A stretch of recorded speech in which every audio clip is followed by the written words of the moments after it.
ఒక పెద్ద ఋషీశ్వరుడు ఉండేవాడు. అతని దగ్గర ఒక 20-30 మంది వేద విద్యార్థులు అతనికి రోజు వాళ్ళకు వేదం చెప్పుకుంటూ పాపం అతను ఉండేవాడు. ఇలా ఒకరోజు వేదం చెప్పేటప్పుడు ఒక గంట తరువాత, బాబు మీరు వేదం వల్లిస్తూ ఉండండి, నేను లోపలికి వెళ్ళి మా అబ్బాయిని లేపొస్తా అనేవాడు. మా అబ్బాయిని నిద్ర నుండి లేపి వస్తా అని చెప్పి లోపలికి వెళ్ళేవాడు.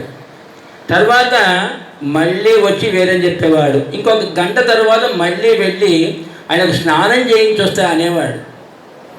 ఇలా రోజుకు 16 సార్లు లోపలికి వెళ్ళి బయటకు వచ్చేవాడు ఆ యొక్క ఋషి. అలా కొంతకాలం జరుగుతూ ఉంది. రోజుకు 16 సార్లు లోపలికి వెళ్ళి వచ్చేవాడు.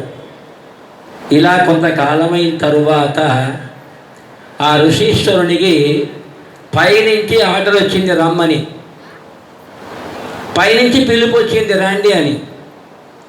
ఈయన పాపం వెళ్ళిపోయాడు. వెళ్ళిపోయిన తర్వాత అక్కడ ఉన్నది కళేభరం. దానికి సంస్కారం చేసేవాళ్ళు ఎవరు లేరు. లోపల నుంచి అబ్బాయి వస్తాడేమో అని చెప్పి వీళ్ళు చూసుకుంటూ కూర్చున్నారు. పాపం అక్కడ ఉన్న వాళ్ళంతా అబ్బాయి రాలేదు.